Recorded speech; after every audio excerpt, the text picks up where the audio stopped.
August 6th, 2013 meeting of the Board of Supervisors. As always, we will stand for a moment of silence. We have two people that, Rob, would you start? And then Denise. Yeah, I'd like to ask that we honor this morning a moment of silence Randy Ridgel, who has been, even though he never held public office, he was very influential in local politics, and love him or hate him, you can't deny that he had a very important role in public office and officials in Lake County. Supervisor Rushing? Yes, I'd like to dedicate this moment of silence to longtime Upper Lake resident Doris Harville, who passed away this past week. And she was so active in the Upper Lake community, and we'll all remember her as a member of the Women's Protective Club, a supporter of the youth in the high school, and again, longtime resident of Upper Lake.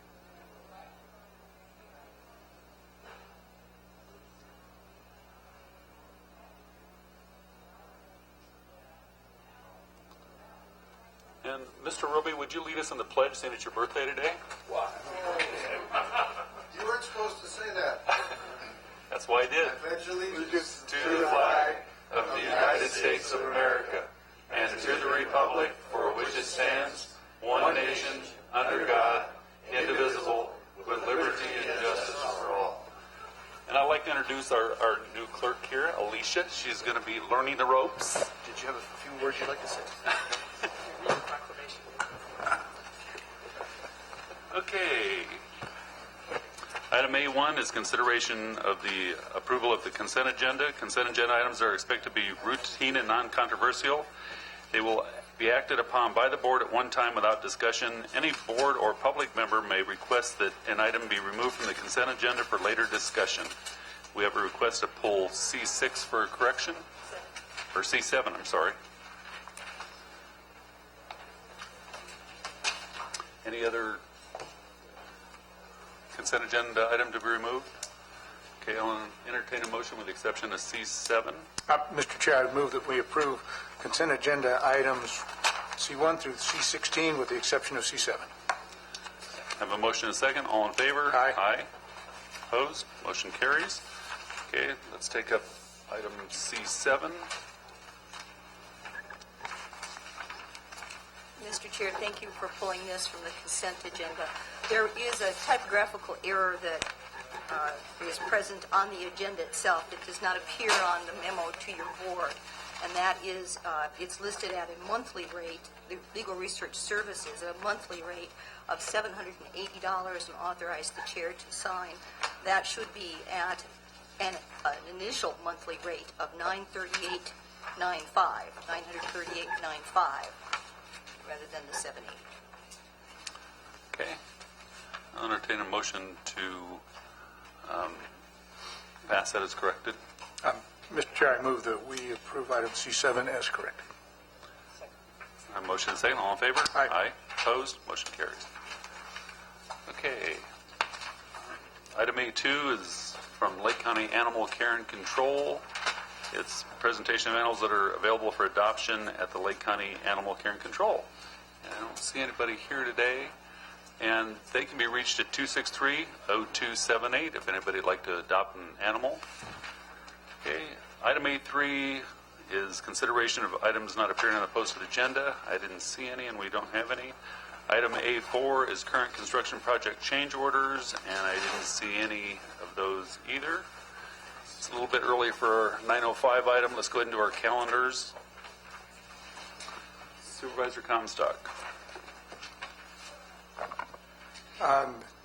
My calendar, at the conclusion of today's meeting, I will be meeting with a young constituent down in our area. Part of his Eagle Scout project is Citizenship in the Community Merit Badge, and he wants to talk to me about roads, so we'll have a lot of fun things to talk about. And tomorrow I'm meeting with a family, a gentleman who's a lifelong resident of Middletown, passed away on Sunday, and they've asked me to participate in his services, and I will be doing that, and they will be on Saturday. And also Saturday is the opening day of A-Zone deer season, which is a monumental time. This will be the first year that I have participated, with the exception of being gone 2 seasons during the Navy. That concludes my calendar. Supervisor Rushing. 36 that he's illegal. This is on. I have on Thursday the NCO subcommittee that's looking for an executive director will be meeting, and then that evening we have the event at Marymount, and I'm not sure the time that starts. Barbecue, yeah. 6 o'clock. And then on the 10th, I'll be attending the service for Doris Harville. This week I'm going to really concentrate on catching up on paperwork. I'm a little behind on paperwork and calls, so I'm going to make sure I do that. And back to the board on Tuesday. Supervisor Farrington. Mr. Chair, I have meetings tomorrow with constituents, and then also I have some meetings with some employees of a local business. And then on Thursday, I'll be gone a full day for the Lake Standing Workforce Investment Board committee meeting in Calistoga, and then in the afternoon, the full board of the Napa Lake Workforce Investment Board will be meeting as well. Friday, I'll be out of town on personal business, and then on Saturday, this will probably be, and hopefully Sunday, I have nothing slated, so this will probably, I'm going to try to take this weekend off. It's the first weekend I've had off in a long time, so hopefully there's nothing that comes up. And then Monday, a meeting with constituents, and then I'll be also meeting with Sutter Lakeside Hospital representatives and our Lake County mental health staff for a meeting regarding mental health services, and then back on the board August 13th. That concludes my calendar. Supervisor Brown, sorry. Yep. Tomorrow, I will be attending there's an audit beginning for the Indian Gaming Fund. It's a routine audit that they do throughout the state regularly. This is our first opportunity to go through our projects, so I'll be attending that. Thursday, I'll be in the office. I will be going down to Sonoma County on some business down there, and then back in time for even though the fair is a ways off, the steers are being weighed in and checked to make sure that they're calm and gentle and all that before they take them to the fair. So I'll be at the weigh-ins at the fairgrounds, and then back in the office on Friday, and then Sunday I'll be attending the memorial service for Randy Ridgel. What time is that, and where is it? That's 1 o'clock on Sunday afternoon. Where? Fairgrounds, little theater. Okay. After today's meeting this evening, I have the Clear Lake Chamber dinner meeting, and Thursday, judge's breakfast. I do have a conflict with the city council meeting, so I'm going to skip the city council meeting this Thursday because of the Marymount Barbecue College. On Monday, was it Monday you had the mental health meeting, Tony, at noon? Yes. Okay. I'll see you there. This is the second of actually it's about the third meeting on this topic we've been dealing with, and I have another meeting that evening with a small group that gets together down in Clear Lake. So with that, we'll be back here next Tuesday for our board meeting. That brings us to our 9:05 item, citizen input. Do we have any citizen input today? Having none, we'll move along to our, well, we can't quite do our 810. We are going to pull 812, which is our 9:45 item. So just let anybody know that's sitting around for that item. We aren't going to. Which one? 812. Is that what you wanted pulled, Matt? 10:45? Oh, 8:15. sorry. Boy, we got both of them messed up. Yeah, that's right. It's the mental health services. It's 8:15 that's going to be pulled today. So we'll be taking that up then. And so the 812 item, the presentation and update of Middle Creek Restoration Project at 10:45 is still on. And we'll go ahead and I'll read this, and by that time it'll be ready to take it up. Item A5 from the Board of Supervisors, our 910 item, is a presentation of proclamation designated the month of August 2013 as Breastfeeding Awareness Month. And Supervisor Comstock is going to present that proclamation, and it's that time right now. Who's coming up to receive? I think we have a group. Come on up.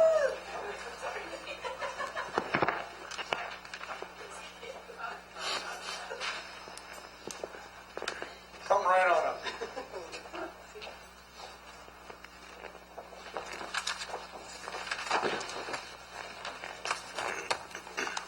Well, it's a pleasure for me to be able to present this to all you ladies and all of the mothers in our county. Board of Supervisors, County of Lake, and State of California proclamation. This is designating the month of August 2013 as Breastfeeding Awareness Month. And it's full of whereases and all that. And I'll go through all the whereases, and then one of you will get to be our spokesperson, correct? Whereas breastfeeding is the optimal method for infant feeding, providing a foundation for a healthy life by reducing our children's risk of asthma, infectious diseases, sudden infant death syndrome, which is SIDS, diabetes, and obesity. And whereas all major medical authorities recommend that mothers breastfeed exclusively for 6 months and continue breastfeeding for at least the first year of a child's life. And whereas California state law protects a woman's right to breastfeed her child in any location, public or private, where the woman and child are otherwise authorized to be, and federal law now requires support at work for mothers who breastfeed, including the provision for a location other than a bathroom, and a reasonable break time to express breast milk, and whereas employers that provide breastfeeding support experience an impressive return on investment, including lower healthcare costs, absenteeism and turnover rates, and improved morale, job satisfaction, and productivity.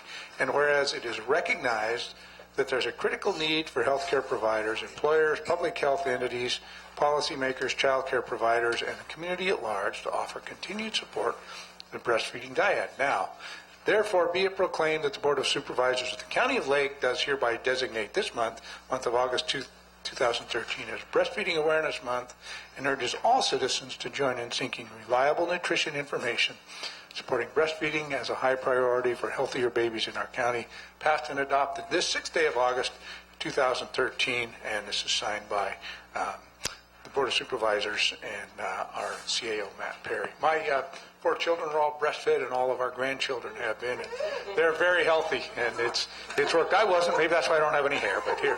Who's going to be our spokesperson? Thank you. Thank you. I want to thank you for making this presentation, and I just encourage all of you to do your part in supporting breastfeeding mothers. Thank you. Thank you. Thank you.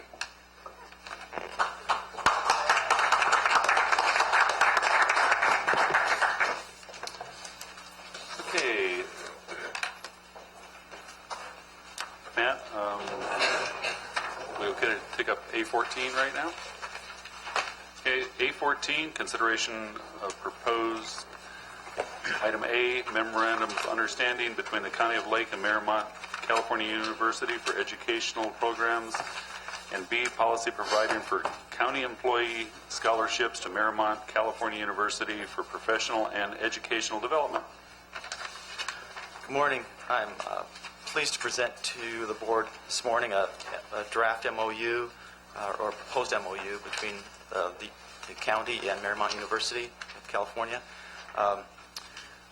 We have been working with Marymount representatives to formalize a relationship between the county and Marymount for educational services. I'd like to add that the county has a strong interest in continuing to see the success of Marymount. We've invested a lot of resources in that facility, and so we'd like to continue our investment and receive some benefit. I think the county workforce can benefit from taking classes at Marymount University. They've worked with us and identified a speech class and accounting class that will be offered this coming fall, and they have. It takes a year to receive their accreditation, and during this next year, employees can take, or other residents of the county, business community, and so forth, can take courses as a professional development course, but they are credit-bearing, and so once the university receives its accreditation next year, then employees who have taken courses can apply and receive college credit for those courses. So they can retroactively go back and get the credit? Right. Great.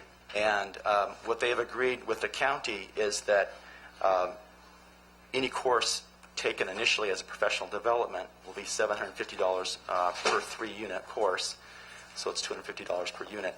And then if they want to obtain a degree, they can apply some of those courses towards a degree without additional cost. And it's 9 units for graduate courses and up to 15 units for undergraduate courses. The MOU also indicates that they're working to develop certain certificates, certificate in business administration, working with probation department for criminal justice, working with health and human services departments. And so I'm very pleased to propose this MOU to the board. Really, the only responsibility of the county is that we would help recruit students to attend the university, and there's a lot of, like I say, the benefits to the county workforce is improved formal training. We have a lot of skilled employees, but never have had the opportunity to receive advanced or post-secondary education, and I think they would benefit from taking courses at Marymount. So the first document is this MOU that has a 5-year term that formalizes our relationship. I don't intend to, we haven't identified any costs to the county, but just in case there are future costs identified, the MOU includes a provision that I have authority to amend it as long as it doesn't exceed the $10,000 of normal staff authority. So there's that document. And then the second document is a policy to provide scholarships to county employees. Several years ago, we developed a tuition reimbursement policy. I'm not proposing that this scholarship to Marymount replace that tuition reimbursement. I think the tuition reimbursement could still be used for courses that aren't offered at Marymount, let's say for a nursing degree or other kinds of degrees that currently aren't offered at Marymount. But this scholarship policy would provide up to $750, so it's $250 per unit. So, for example, if it's a 2-unit course, it'd be $500. I've worked in the proposed budget some one-time money from the general fund to support scholarships for employees in general fund departments. And then working with departments with their own special funding, ask them to identify some funding in their departments to provide scholarships to their employees. The proposed policy outlines a process by which the employees would apply for a scholarship, an application process, request the support of their department head, and go through a scholarship committee. And then the employee would still be responsible to pay for fees and books and those kinds of things. The scholarship would only pay for tuition. And the employees would sign a form recognizing that that they would continue county employment for a certain time to receive the benefit from taking those courses. If they choose to leave county employment after a certain period of time, then they would acknowledge that they would reimburse the county for the cost of that scholarship. And the period of time is it's 6 weeks per unit. So, for example, if they take a 3-unit course, they would work for at least 18 weeks after completing the course. If they choose to leave, then they would acknowledge that they would reimburse the county for the cost of the scholarship. And I think that's, again, they would take it on their own time or release time from the department. This is in addition to other training that the departments may access direct to Marymount. Would be taken on the employees' time. The courses would be taken on the employees' time. With that, do you have any questions about either one of those two documents? Supervisor Farrington. Matt, the question I have is the kind of the stipulation being that this scholarship program would be for employees not seeking a degree. Is that a condition that Marymount is requiring, or is that something you're proposing from admin, from the county? If you look on your memorandum, last paragraph, first sentence, this is one of the benefits of this MOU is that the county employees Well, initially, if they're not who are seeking not a degree, seeking a degree. if they're taking courses for professional development, and they choose not to initially be degree seeking, then they change and they decide to obtain a degree, then they can apply up to 9 units of graduate courses or up to 15 units of undergraduate towards a degree. So they have the option of whether or not they want to seek a degree. So they'd have the flexibility. That's why I wanted clarification. Right, They right. can seek a BA degree. Of course. And use it, access Yeah. our scholarship Yeah.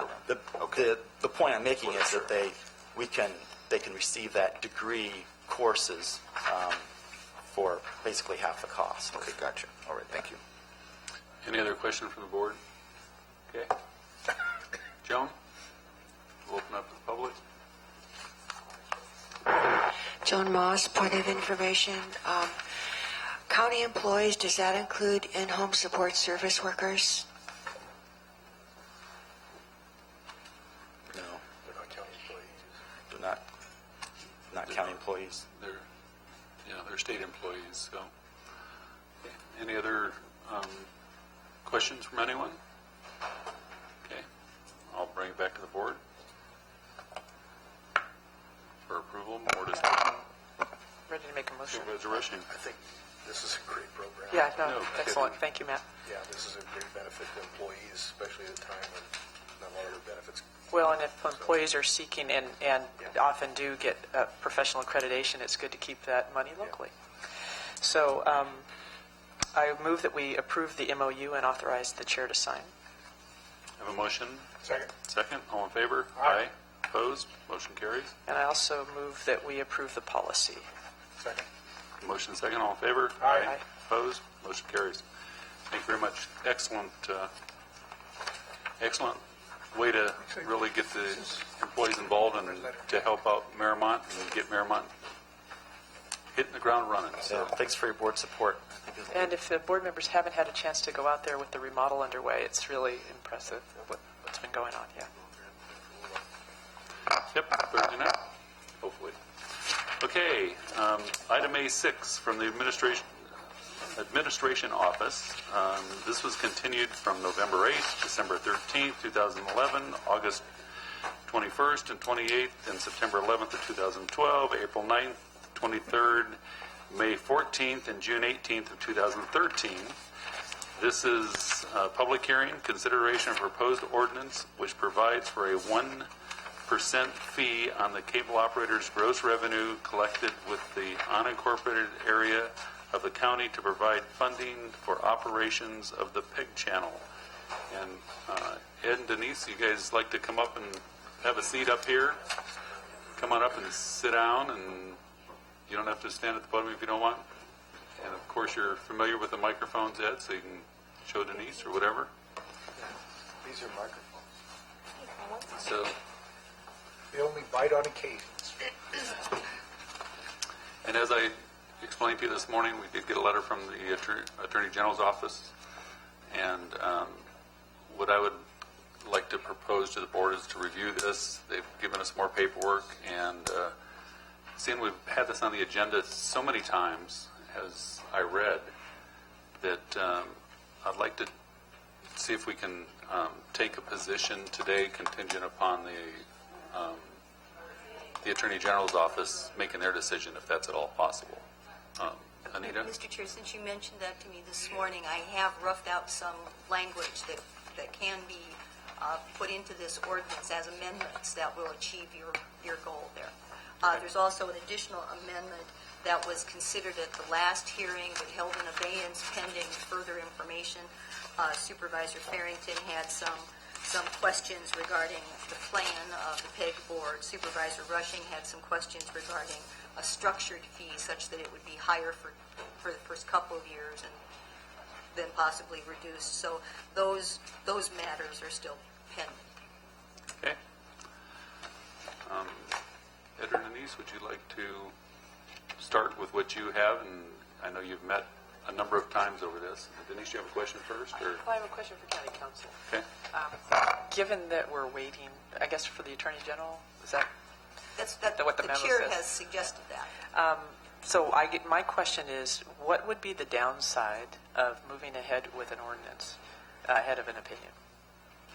The only downside would be if the Attorney General determined it would be a tax, and those monies would have to be ultimately returned to the ultimate payee, which would be the cable. So we would want to know how much that would be in the event that would happen. Yeah. Now, you can also, rather than making it conditional on the Attorney General opinion, you can, as a board, if you like, determine that, guess essentially as to when you believe the Attorney General's opinion will issue, and put this, for example, effective January 1, 2014. Now, the risk you run there is the Attorney General is understaffed and overwhelmed, and so we're actually getting movement with Starting to see with some attention, yes, Right. and it's so it is an issue that they want to speak to, which is good.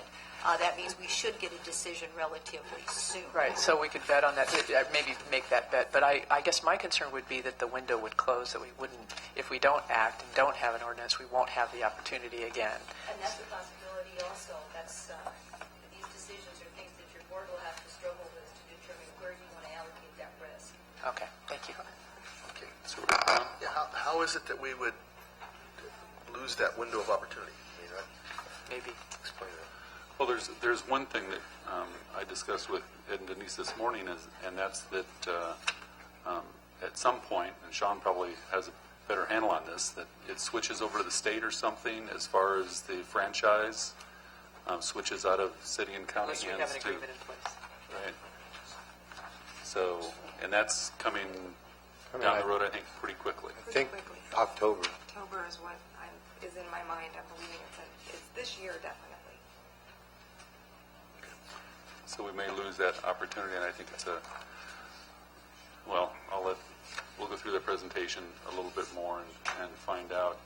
Sean, I don't mean to put you on the spot. Do you know when that date is by chance? Yeah, it would be October, November for the city of Clear Lake. The county and the city of Lakeport have already gone into the state franchise. To my knowledge, though, I don't believe the state franchise would have any jurisdiction over. Okay, what we're talking about? Okay, seeing that. When you said the window closing, that came as a surprise to me. Okay, I'm not sure. Okay. They're not getting them on. Actually, sorry, Sean, you're gonna have to come up there flashing it. You're not. Yeah, come on. Join the You party. can sit at the table if you want to. It's totally up to you. Well, so the county and the city of Lakeport are already In a state franchise, that's correct. in the state The franchise. city of Lakeport. The city of Clear Lake is either October, November this year. My understanding, and again, it's been a while since I've looked at the franchise for the city of Clear Lake, but my understanding is that we're to negotiate in good faith, which I think is pretty standard, and even moving forward with the state franchise, it's the same thing. I was a little shocked that there was a window. Okay, well, was my understanding, but Mr. Yeah. Chair, there's been a lot of literature that you'll see that has warned of a potential risk. Whether that risk is real has always been an issue, but the risk itself has been out there, and so it demands some caution in terms of making sure you don't inadvertently trip past it if there's an action you want to take. Yeah. Things are changing, and it's uncertain really how it works. It's all too new. But as Anita said, we're trying to err on the side of caution. There was another thing mentioned, too, about making it effective the first of the year in 2014. And I don't have a problem with that but we need to understand the way this funding or the money would be coming in. And Sean can correct me if I'm wrong, but the payments come in differently to different places. Lakeport receives their payment once a year in January. The county and the city of Clear Lake receive their payments quarterly, approximately 45 days after the quarter ends. So, if you did make it effective the first of the year, contingent upon the Attorney General saying it's not a tax, I don't know whether that would mean we'd have to wait a whole year for the city of Lakeport piece to come in, or whether it would count as the one that's coming in January of 2014. I don't know the answer to that. And I would imagine it could be set up either way because the payment is paid to the city of Lakeport doesn't especially mean that it's going to affect how this part of it would be. Right. It's still going to be collected right along as soon as whatever the date is for collection. Well, and that's the point. They would get their Lakeport would get their payment in January based on the previous year. Correct.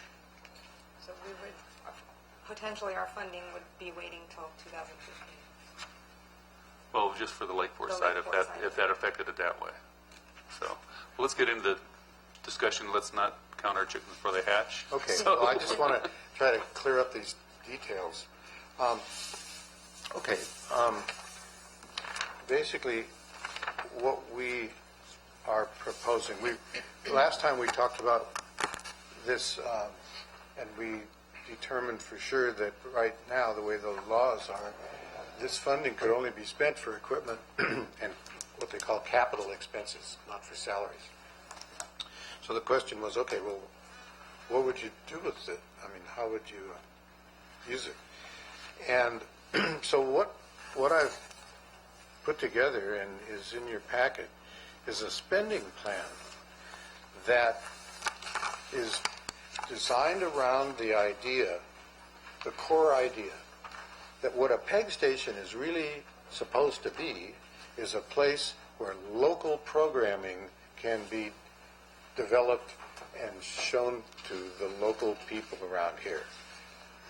It's kind of like the local newspapers where you can get the Times Star or the Clear Lake Observer or the Record Bee, and you can read about the sporting events, you can read about the football game and whatever that happens locally, and you can't get that out of the Chronicle.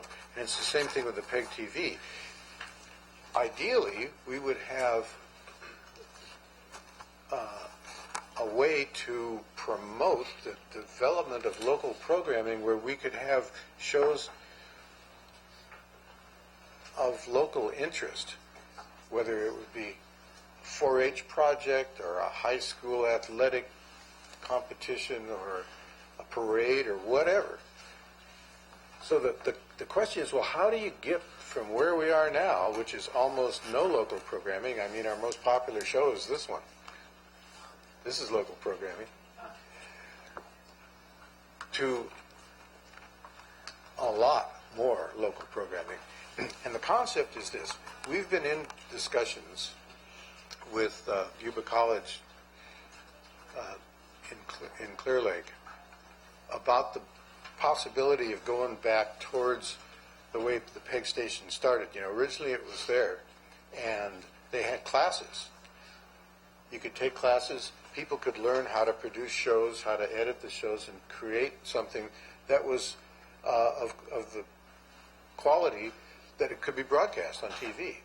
And that fell apart for a number of reasons, but I think that that was the right approach. So what we wanted to do was, first of all, we would try to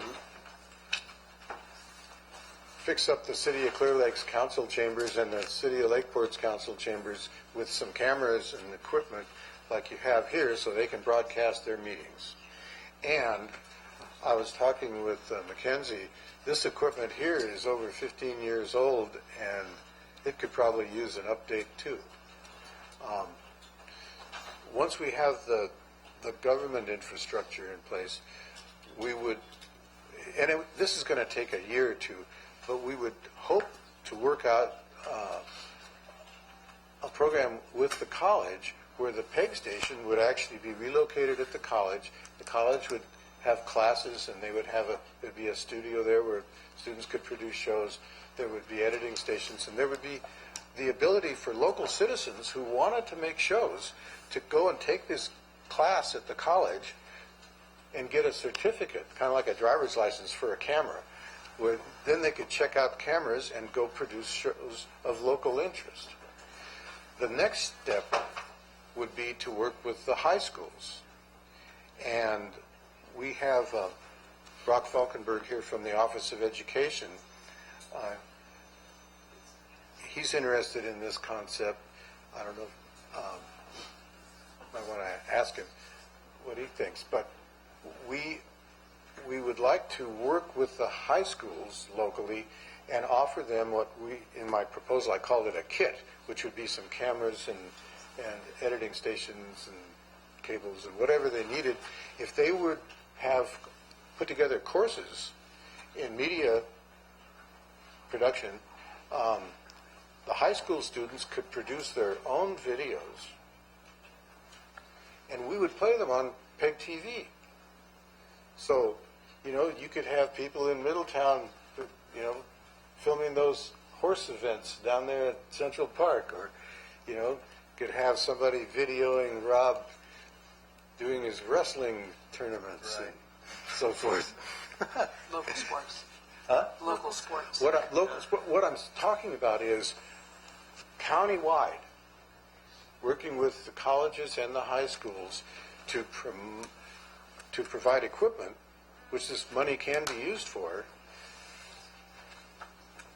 if they'll provide the classes to use it and teach people how to produce shows.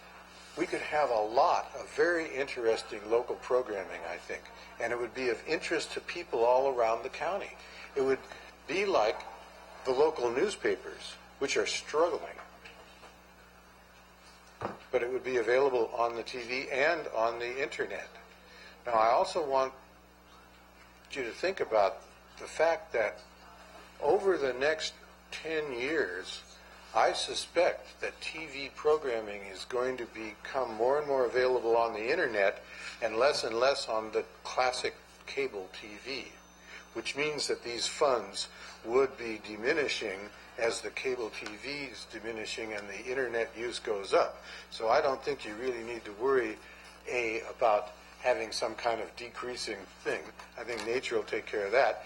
And the second thing is, the way this is structured, it's going to take at least 5 years to get all this in place. So if you were going to have a review of how this was working out, I would ask that you give it enough time to get going.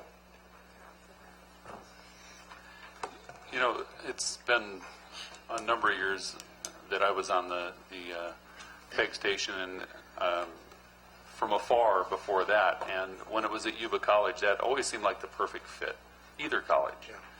And it'd be great to see a class at both ends of the county, one at Yuba, one at Mendocino, and then, like you say, actually, my understanding is, I haven't been there, I think you guys went and looked at it, the Lower Lake High School's already building a media They are. a room. Yeah, they're ahead of the curve. We toured that. It's going to be a beautiful location. It's going to be wonderful. So, to be able to help them with, these funds to buy equipment and everything else. And for years when I was on the PEG board, I encouraged them to get cameras out to folks to do Friday night football games, to do, all the sports events. Because there's nothing like saying, hey, you ought to see at this time slot, like you mentioned, one of the reasons we have such high viewership on this program today is because they know every Tuesday it's on. Yeah, and every Sunday it's rebroadcast. And every Sunday it's rebroadcast.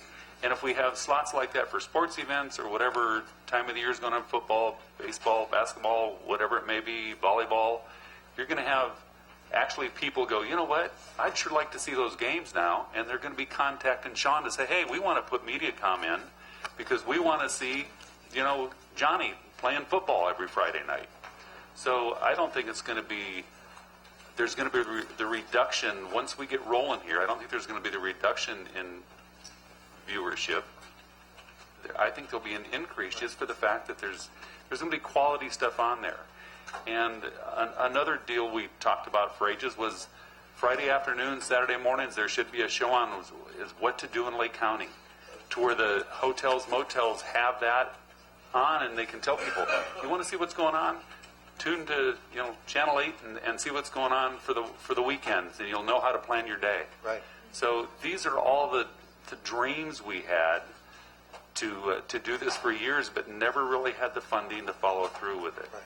And I think it could be a real bonus and a real plus to Lake County as a whole if we take advantage of it and do it in the right way. And I'm glad to see who's there now to be able to carry this through. Right. Well, like we said before, we have a new pegboard. It's not 100% new, but the majority of us are new.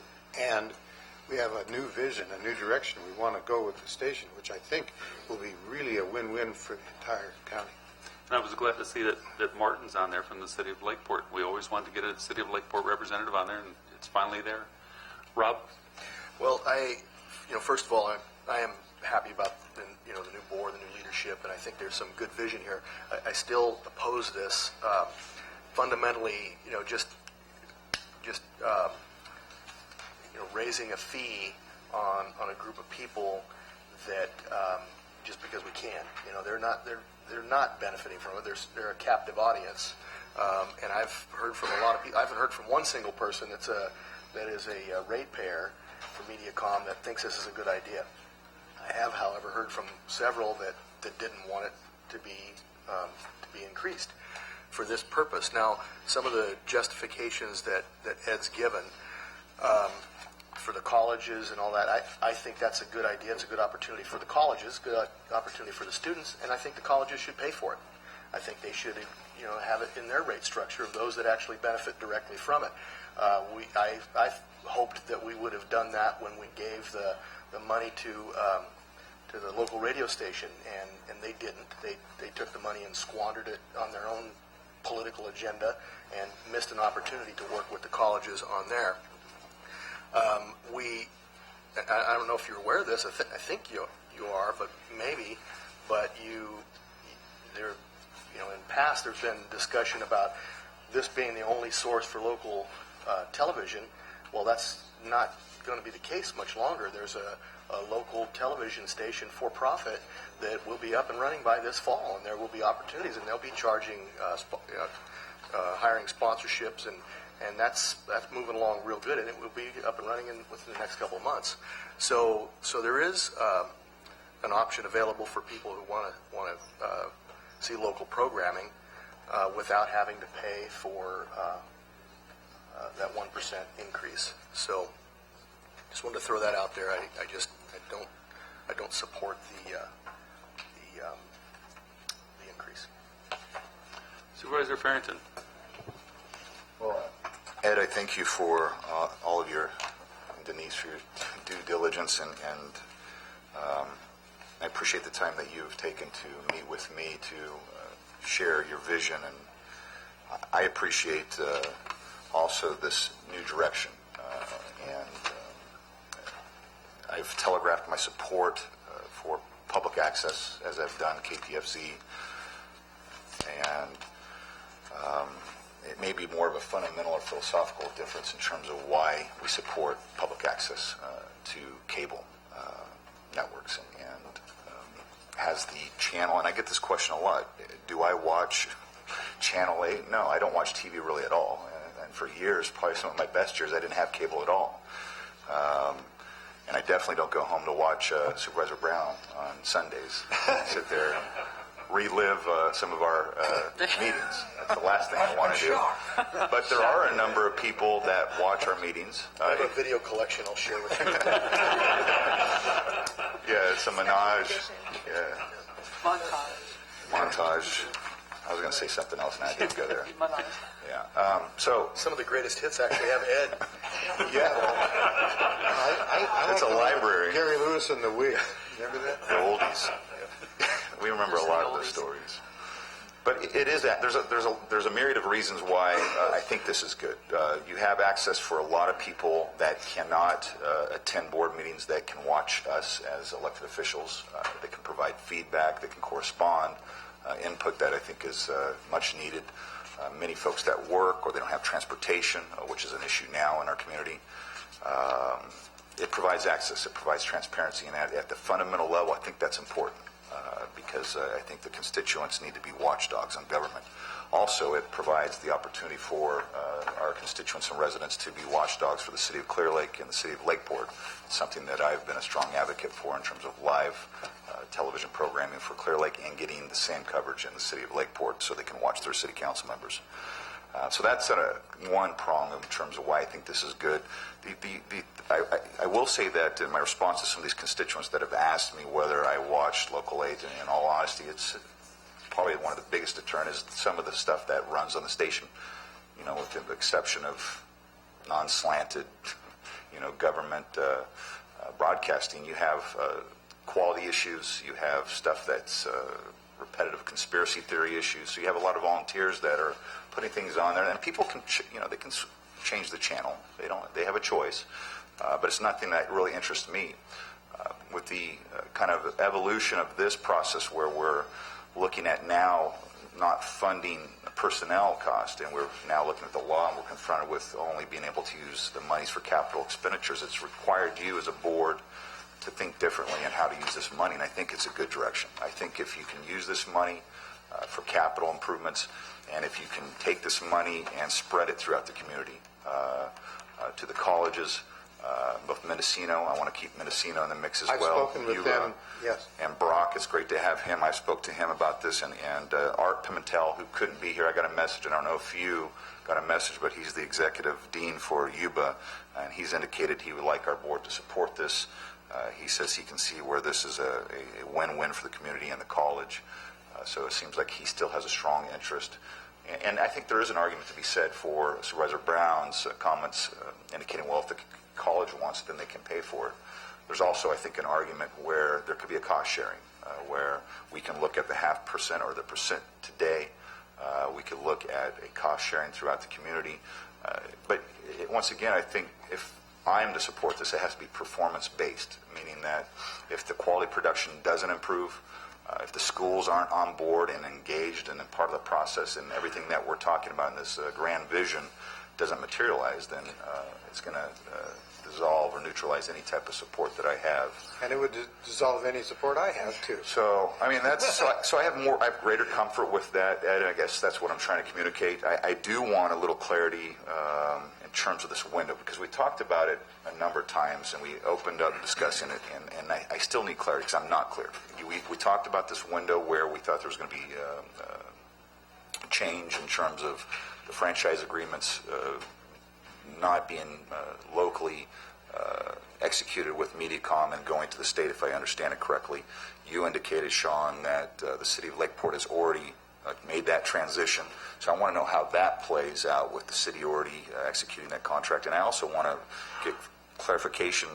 You indicated, I think, today that you're not sure that this change in the law really affects our ability to pass an ordinance and implement it, and how it would affect the subscribers.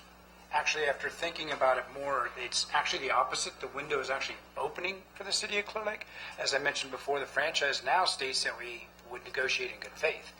The state franchise, which Lakeport and County is under the auspices of, has the 1% pass-through. So technically, the window is opening for the city of Clear Lake. Okay. So you're saying that besides the opening for the city of Clear Lake, that this change doesn't affect our ability to implement a pass-through at all? No difference. There's no sunset or time? We can pass our own ordinance, is what you're saying. At any point in time? And I think where this all came about, it's been a couple of years that we've been talking about this is that the idea was that we don't have the ability to segregate TV8 from certain areas, from certain townships. So what we came forward with the cities and the county was that if we're going to move forward with this, if this were to happen, is that we need to do this as a whole, as a collective. All three entities. Okay, and remind me, either Sean or Ed, what the math is for 1% on the average subscriber with their monthly bill. What would that translate in terms of an increase in cost? Well, 80% 1%. and over of our customers are currently paying over $74 a month.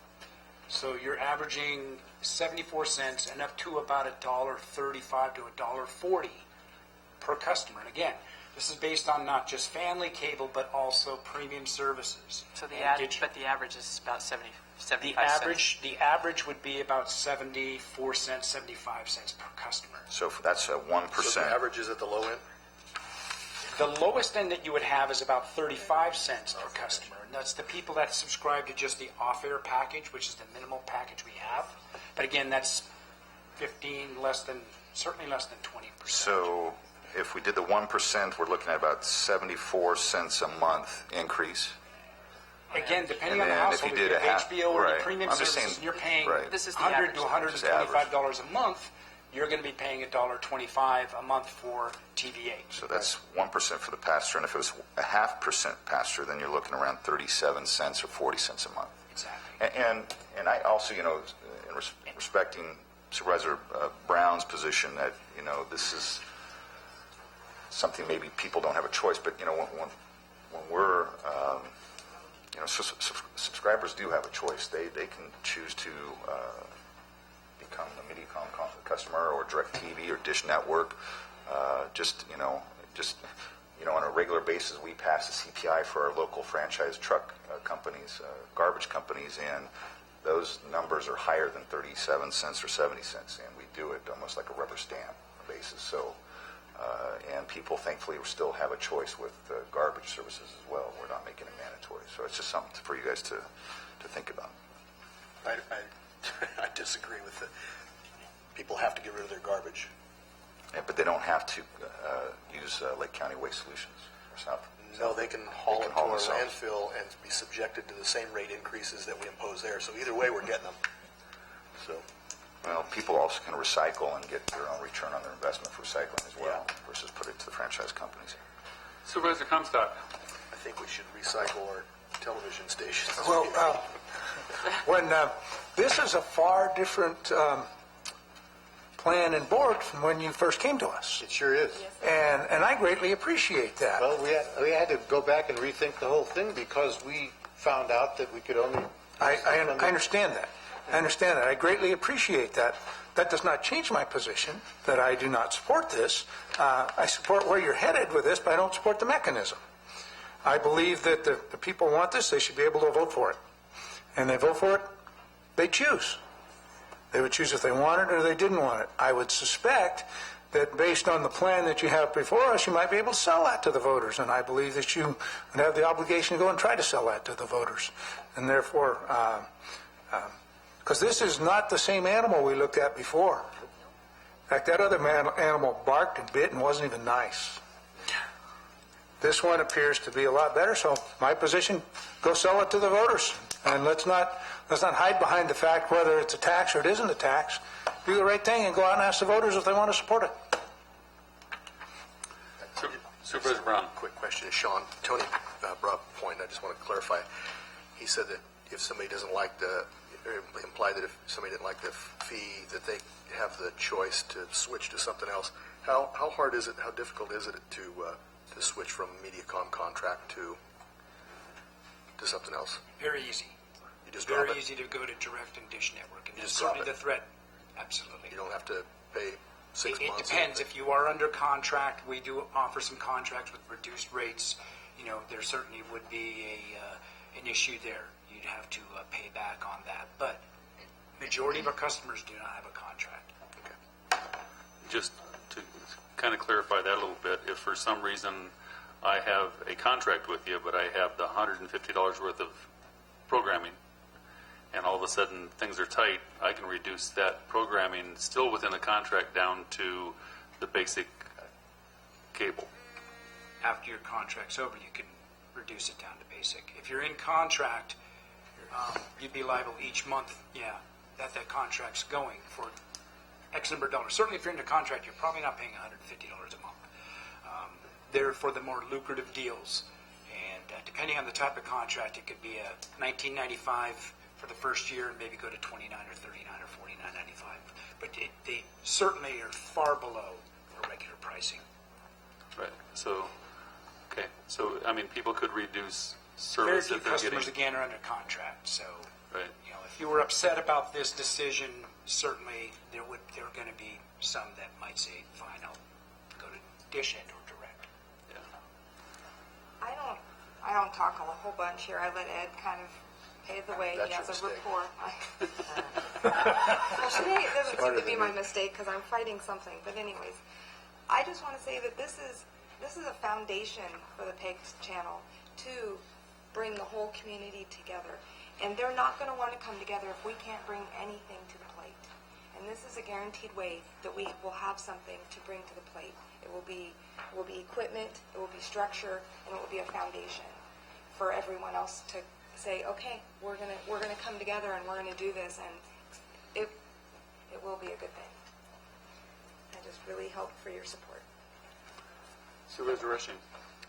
Thank you. Well, I've supported public access television for quite some time, as you know. And I mean, I think getting the city council meetings televised throughout the county would be that alone would benefit the public as a whole, whether or not they're even subscribers of cable.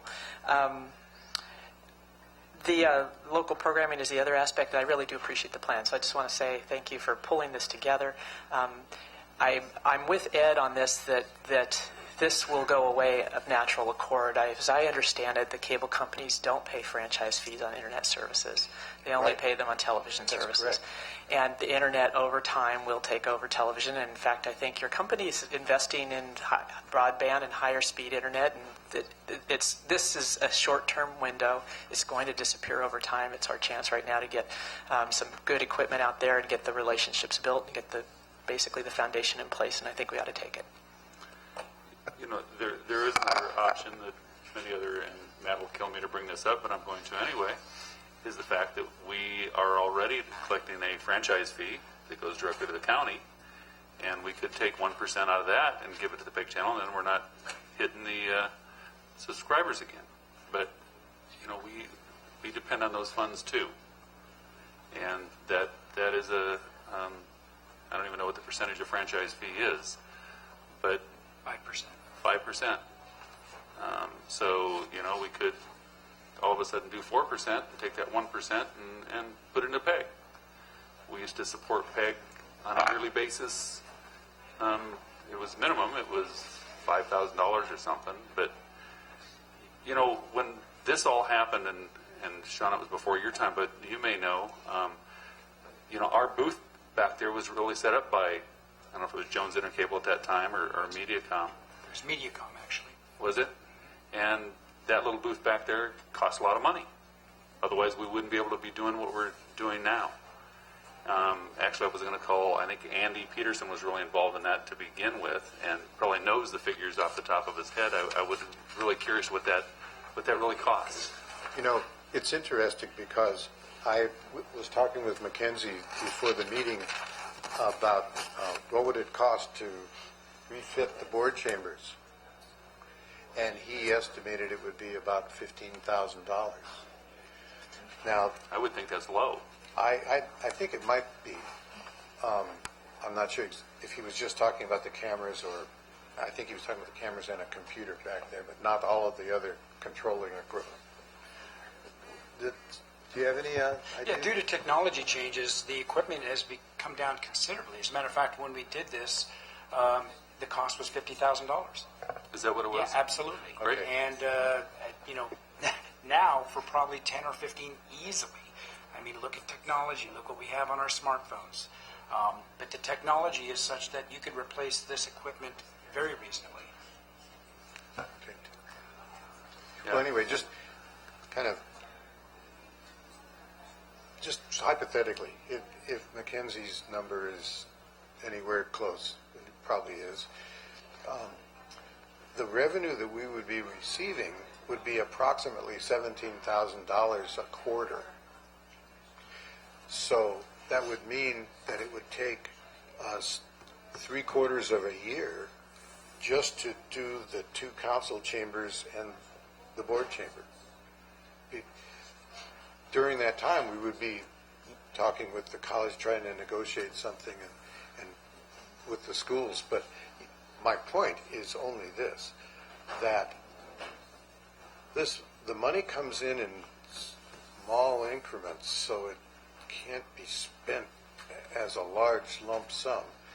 And this plan is going to take years to work.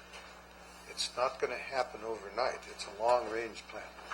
And the question comes up, I'm sure, from the public going through their minds as far as why do we want to fit the chambers with cameras and stuff? But think how many times we purposely hold things in this chamber that can be recorded and can be televised. Large events, debates, Candidates things like that. It's just, it would come in so handy to have the capability throughout the county. I know the city council chambers, just in case other board members don't realize, that the city of Clear Lake, their meetings are televised and have been for quite some time. But it's a portable camera that.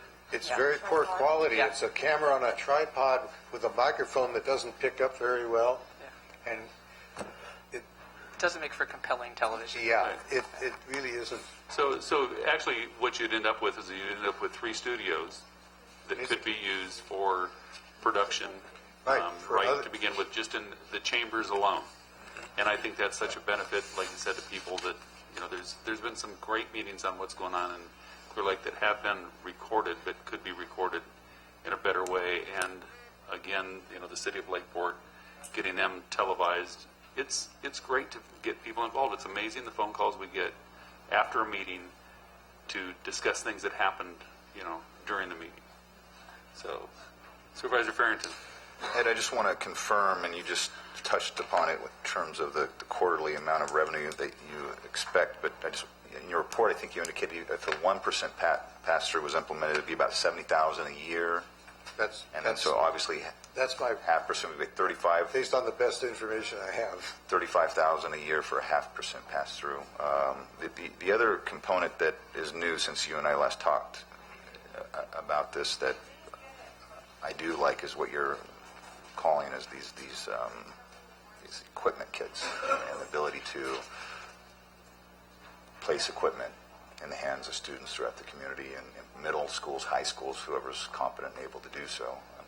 I don't want to go too young, but I think that's something that is added value that we've never talked about, and I don't see any legal hurdles with that. Do you, in terms of as long as you're paying for the money and the equipment and allowing them, the students, to use equipment kits? Is there any red flags with that? The PEG to do that? I think you can work that out in any agreement that PEG board reaches with the schools. Right. Okay. And you mentioned that's new to us, but that's something the PEG board's talked about for years. Like I said, with football games and athletic, to be able to have that and say, look, you're loaned out, you're checked out on this camera, take it and go, do your son or daughter's volleyball game, whatever. So the only thing that this is consistent, is I support this in concept. I mean, that's what you're looking for today, and I'm assuming that's the direction we're going. I wasn't concerned about the Attorney General's opinion until Anita spoke about us maybe having to replenish the monies if it was the wrong decision. That concerns me, so I'll be a little more hesitant to act until that's probably answered. I really, the delay in the response is not too acceptable to Attorney General, but the 0.5% versus the percent, I'm still, just so you know, I know what you're going to say, that you need the 1% because you need to roll things out in a quicker Well, time I'm not only going to say that, Tony. Let me try to convince you like this. The city of Clear Lake and the city of Lakeport have both agreed to 1%. If the county agrees to anything different, it's not going to be fair. Well, they would have to look at agreeing to the 0.5% then, right? Maybe 0.5% countywide for continuity purposes. Is that what you're saying? I'm not saying they would have to. They don't have to. Okay, well, I'm struggling with that still. I don't The like other raising argument would any be type of fees or taxes, and so I've been If you do consistent. the math, to do what we're trying to do, it would take 1.5 years at 0.5% Right. just to do the council chambers and the board chamber, and not even be able to get started with the schools. Well, and I'll maybe debate with you more on that and have that discussion. I'm just letting you know so you're not caught by surprise. You're still, any increase is still in hardship on ratepayers, even though I will say this is probably the most nominal rate that I've ever seen. 75 cents. When we look at water and sewer and garbage, we're in dollars. The city of Lakeport, the city council member did a 100% increase on the ratepayers. You're looking anywhere from 35 cents to 75 cents on the average. It all adds up, so I don't want to downplay it, but it's still something I'm very aware of. So I just wanted to let you know that that's the only thing that I'm going to be working through, okay? Supervisor Rushing. I'm just checking with County Council. The Supervisor Farrington said we were looking at something in concept, but we're actually, this is a second reading of this ordinance. It is a second reading. There is one amendment that I think that should be made that was discussed. So it would make it a first reading again. So it would have to be advanced again just for the final reading. But also the issue of Supervisor Smith's question in terms of a conditional effective date. As I said, I do have some language that could be Inserted. added to the ordinance if you're going to make any adjustments to it so that you can advance that way, if that's what your board decides to do. Okay, well, I'd like to hear from if there's any members of the public to speak on this, but my feeling is at this point that we could go ahead and make those changes, put a conditional date on, advance the ordinance for passage, and even pass the ordinance the next time, and still be safe given where the Attorney General is coming. And again, the worst case scenario is the Attorney General is substantially delayed from where we think, and we end up having to out-of-pocket a quarter of what we would repeal the ordinance. We could probably repeal the ordinance if the Attorney General's opinion came in negatively, or if we see that there's a substantial delay in that opinion. If you use the conditional effective date and the Attorney General's opinion is that it is a tax under Prop 26, you need do nothing because the condition will not occur that gives rise to Fair the enough. effective date. Okay, so I think we can set this up so we, obviously we have a couple changes to make so it wouldn't get passed today, but that we could go ahead and advance it. That's my feeling. Okay. No other board members? Anyone from the public like to make any comments on this? Brock, do you have anything to add, seeing you're here? Good morning. My name is Brock Falkenbringer from the Lake County Office of Education. And in my role there, one of the hats I wear is to oversee the regional occupational programs, or the ROP programs. So, under that context, in partnership with our school districts, we have career pathways on all 5 of our high school campuses, anywhere from 3 to 6 pathways on each campus. There are arts, media, and entertainment pathways on 3 of those campuses.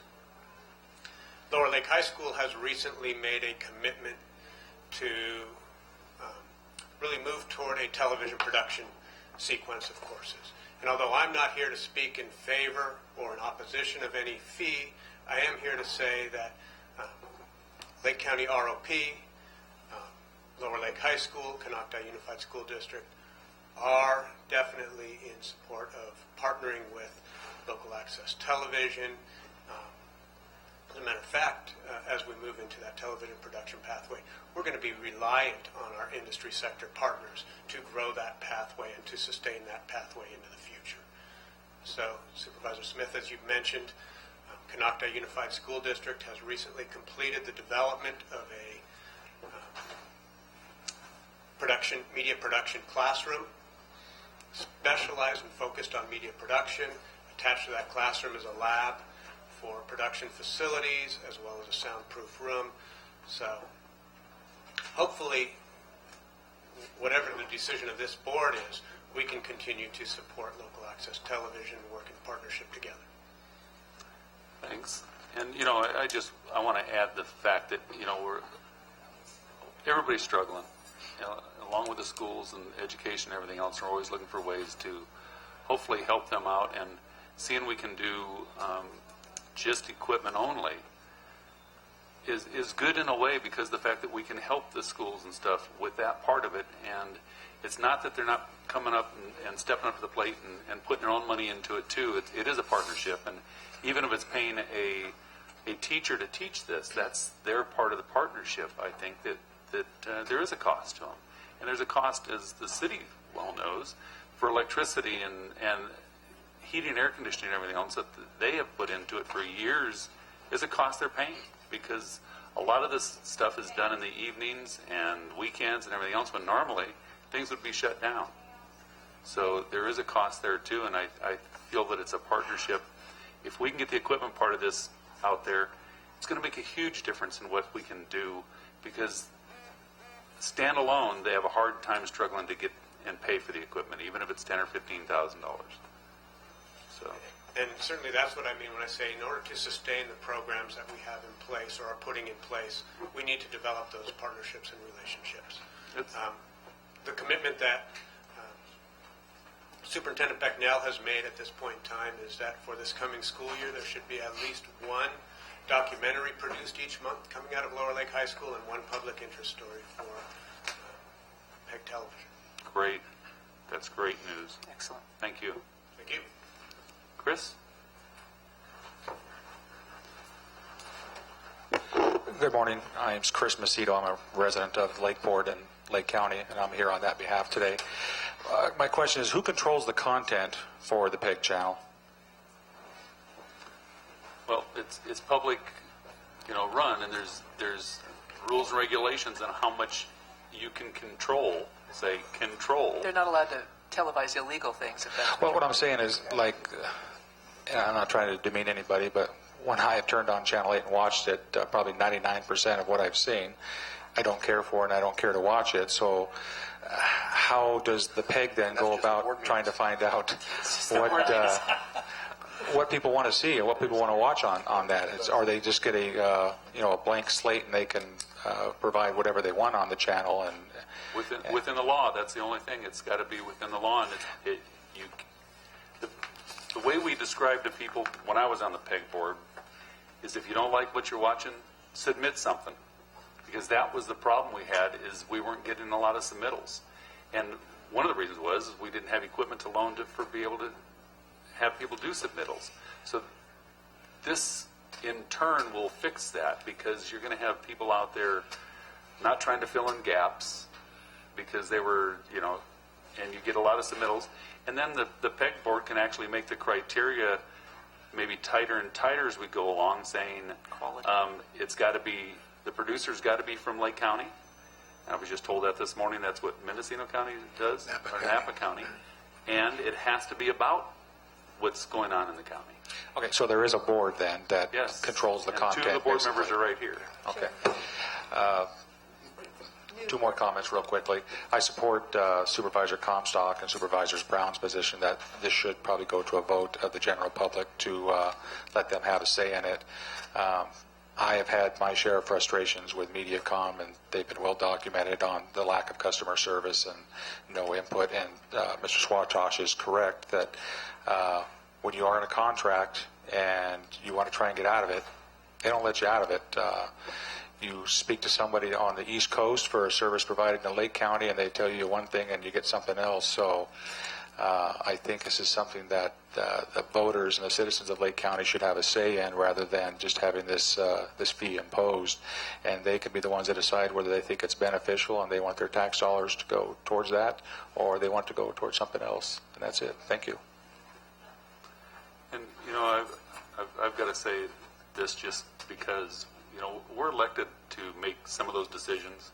If we put everything out there that when we do increases or whatever, we'd have ballots full all the time, and the cost there alone is unbelievable. If we have was mentioned a franchise fee for the garbage haulers, we're elected to make those decisions. And sometimes there's tough decisions, and we have in mind all the time about funds and monies and everything else. I mean, our employees, I hate to say it, haven't had a raise in 7 years. You know, times are tough for everybody, and there are choices out there. And sometimes, as a collective body, we've got to make decisions, you know, that overall we look what's best for the public. And a lot of times, if we start throwing everything on the ballot when we have, should we start doing all the water fee increases, all the sewer fee increases, all the garbage fee increases, all those things? That's what we're here to make those decisions for, and sometimes they're not popular. But, you know, we've got to look at the big picture, and to me, this is about the future of Lake County. And I think it, instead of spinning it into a real negative thing, I think it should be spun into a real positive thing.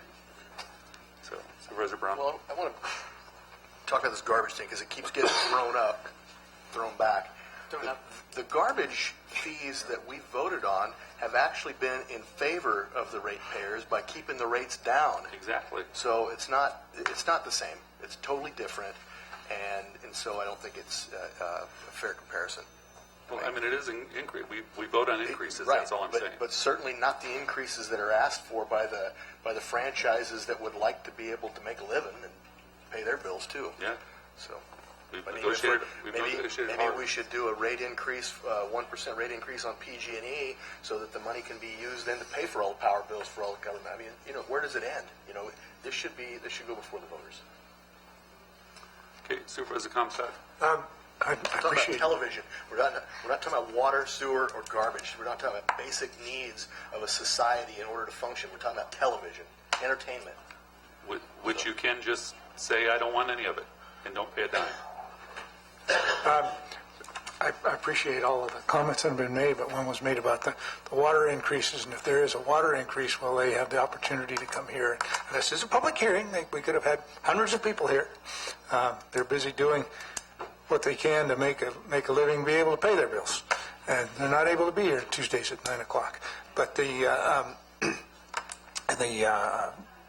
water increases, they have the opportunity per district to oppose us and send in their letters of opposition, and I suppose we could say the same thing here.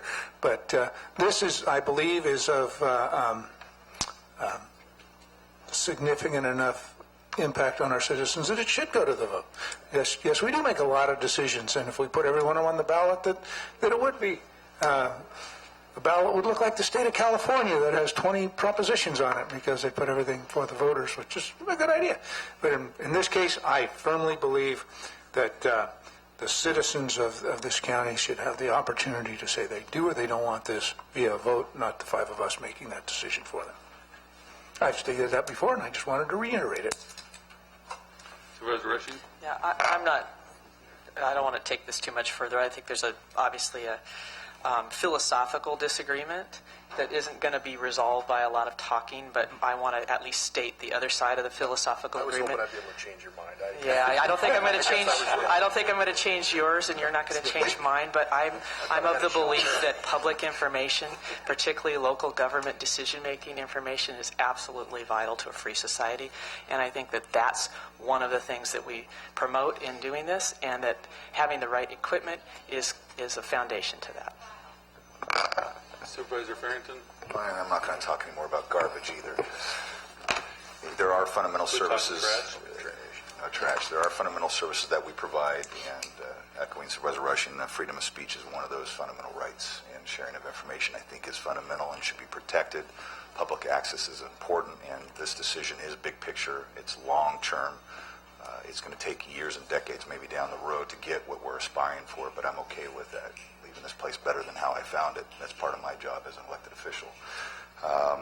You did jog my memory, and I don't want to break my word. That's one of the things. I'm far from perfect, but I always try to keep my word the best of my abilities. When we first embarked on this discussion, we as a body, and my intent, I can't speak for the other board members, was to kick it to the city of Lakeport in particular to see how they acted in terms of whether they supported this or not. And my support was contingent upon that, and I just remembered that. So, we specifically discussed having the city of Lakeport take this up, and they passed it, right? They did. And they supported it. So, consistent with that decision and keeping my word, I will support it, and I'll support the 1%.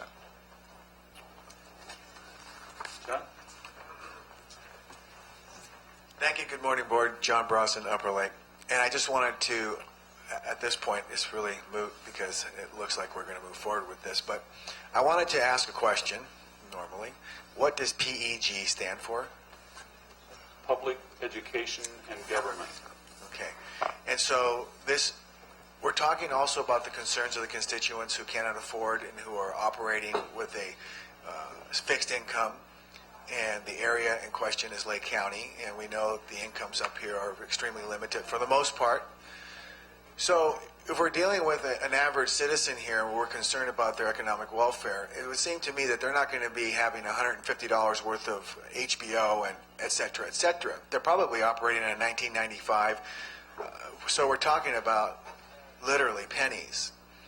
And I think in balance, and the right for the constituents to be heard and respected and our supervisors to try to keep their words, I think we also take into consideration the youth and the whole purpose for PEG. The whole purpose is what we're talking about. And to redirect it because of a concern of a legal technicality or corporate influence, I think is really missing the point. We're here, I believe, I'm here to try to include our whole community, which includes our children, which includes public awareness. And this, the idea that we can control what is said or what we're thinking, because that's what we're saying here is that if your thoughts aren't appropriate and we don't agree with them, we don't want them on public television. That to me is not democracy. So I think that, all the rules and regulations are in place. They were put there by the constituency and our current government, which is a republic, which I really believe that everyone up here agrees on this. So I think that this whole thing is really moving in the right direction, and I just wanted to put my support towards it. Thank you. Thank you. Anyone else from the public have any comments? With that, after this long discussion, as many long discussions since November 8, 2011, I'll bring it back to the board. Supervisor Rushing. Well, I want to make a motion to amend this and then advance it. And so I need to get on record the amendments. County Council, can you help me with that? Yes, I'm afraid they're a little bit lengthy, and I should just point out that I should just point out again that the issue of the Attorney General's opinion is simply the voters passed Proposition 26 that labels almost everything a tax that's not subject to Prop 218 as a property-related fee or charge. So it's unfortunate that your board, no matter how laudable the purpose, is sometimes constrained by what state law imposes on you. And it's with that in mind to impose this conditional effective date as suggested by Supervisor Smith. So what I would suggest is after the final whereas, the third of three on page 1, that you add, whereas, because there is a pending opinion request to the Attorney General relevant to the passage of this ordinance, and the Board of Supervisors desires to adopt this ordinance upon the condition that it shall only become effective upon a determination by the Attorney General that the PEG fee described herein is not a tax subject to Proposition 26. Got it. Okay. I didn't write all that down, but that sounds right. Okay, good.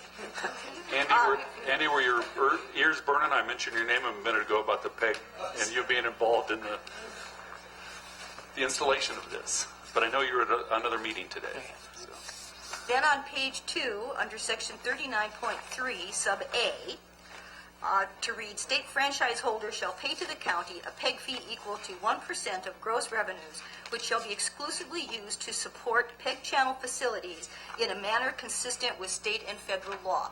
As your board may recall, the FCC rulings in a federal court case have determined the limitations on the use of these monies. Those rulings, court determinations can change. That way you won't have to come back and revise Fair this. enough. Okay. All right, then to add at the bottom of page 2, sub F to 39.3, conditional effective date. Conditional effective date shall mean the date this ordinance becomes effective, which shall only occur upon a determination by the Attorney General that the PEG fee is not a tax subject to Proposition 26. And just one more. Under Section 3, on the last page, delete the effective date shall be the date established by the city last adopting said ordinance, because that's already occurred, and add, the ordinance shall be deemed passed, approved, and adopted by the Board of Supervisors, but shall become effective thereafter on the conditional effective date as set forth in section 39.3 sub F herein. Got it. Okay. So with all of that, So you're going to state all that in your motion? as amended, As I'll stated. say the words as amended, but I move that we waive the reading of the ordinance and have it read in title only, as amended. Okay, I have a motion. Second. Second. All in favor? Aye. Opposed? No. I'm surprised. Would you read the ordinance, please, or the title? An ordinance adding Article 7 to Chapter 7 of the Lake County Code to provide support for public, educational, and governmental cable television access facilities. Can you also read in Anita's amendment? Verbatim. As amended. There you go. Good job. Now we move to advance the ordinance to the 13th. Can we do that on the 13th? Okay. I move that we advance the ordinance to the 13th of August. I just want to make sure by supporting this, we're not going to kill Big Bird, right? Right? All right. I second it. I have a motion and second. All in favor? Aye. Opposed? No. I'm amazed again. You're consistent. Okay. It's actually, Yeah. opening day is Saturday for Big Bird. It's opening day for Big Bird. Thank you very much for your patience, and I think we're close to there as soon as we get the Attorney General opinion. We're going to take a 10-minute break, seeing we've drugged this on for quite a while. Our 9:30 item is just a hair late.